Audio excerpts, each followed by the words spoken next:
Bismillahirrahmanirrahim. Today our topic of discussion is directional and non-directional nature of covalent and ionic compound. आज हम discuss करेंगे directional and non directional nature of covalent and ionic compound के covalent compound हमारे पास directional होते हैं तो क्यों directional होते हैं, आयनिक कंपाउंड हमारे पास नॉन डायरेक्शनल होते हैं तो क्यों नॉन डायरेक्शनल होते हैं।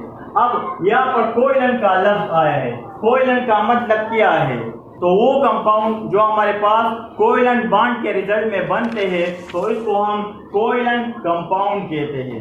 और आयनिक कंपाउंड वो कंपाउंड जो हमारे पास आयनिक बॉन्ड के रिजल्ट में बनते हैं उन कंपाउंड को हम आयनिक कंपाउंड कहते हैं।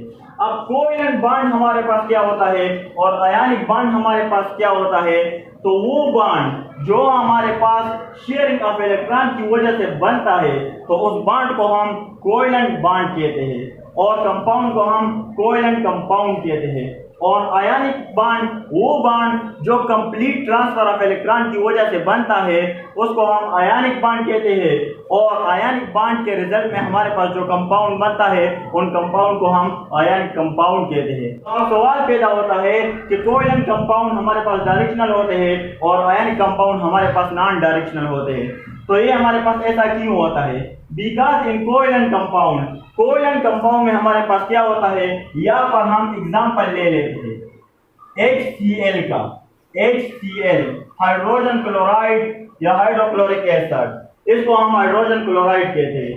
अब इनके दरमियान जो बॉन्ड बना हुआ है HCl हाइड्रोजन और HCl के दरमियान, ये बॉन्ड बना हुआ है शेयरिंग ऑफ इलेक्ट्रॉन की वजह से, तो इस बॉन्ड को हम क्या कहते हैं, इस बॉन्ड को हम कोवेलेंट बॉन्ड कहते हैं और इस कंपाउंड को हम कोवेलेंट कंपाउंड कहते हैं। अब ये कोवेलेंट कंपाउंड हमारे पास डायरेक्शनल होते हैं, तो कैसे डायरेक्शनल होते हैं, because in this compound electron density shift from lower electron density value to higher electron density value. ये क्लोरीन क्या कर रहा है, इलेक्ट्रॉन डेंसिटी को अपनी तरफ खींच रहा है, अपनी तरफ अट्रैक्ट कर रहा है। तो यहाँ पर जो एरो बनेगा वो कुछ इस तरह का बनेगा, एरो का हेड हमारे पास मोर इलेक्ट्रोनेगेटिव एलिमेंट की तरफ होगा, तो यहाँ पर क्लोरीन मोर इलेक्ट्रोनेगेटिव एलिमेंट है, तो ये इलेक्ट्रॉन डेंसिटी को अपनी तरफ अट्रैक्ट करेगा, अपनी तरफ खींचेगा। तो यहाँ पर जो बॉन्ड की डायरेक्शन है वो एक स्पेसिफिक डायरेक्शन है, यहाँ पर आप लोग देख सकते हैं कि एक स्पेसिफिक डायरेक्शन है और वो डायरेक्शन हमारे पास टुवर्ड मोर इलेक्ट्रोनेगेटिव एटम है। सो दैट्स व्हाई हम कहते हैं कि कोवेलेंट कंपाउंड हमारे पास डायरेक्शनल होते हैं। इसी तरह हमारे पास BF3 बोरान ट्राइफ्लोराइड, इसका एग्जांपल भी आप लोग ले सकते हैं।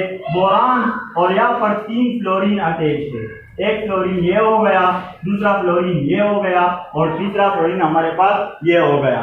यहाँ पर इलेक्ट्रॉन डेंसिटी बोरान से फ्लोरीन की तरफ है, बोरान से फ्लोरीन की तरफ, बोरान से फ्लोरीन की तरफ, तो यहाँ पर भी एक स्पेसिफिक डायरेक्शन है, एक स्पेसिफिक डायरेक्शन है। तो इसी वजह से हम कहते हैं कि कोवेलेंट कंपाउंड हमारे पास डायरेक्शनल होते हैं। नेक्स्ट हमारे पास है आयनिक कंपाउंड।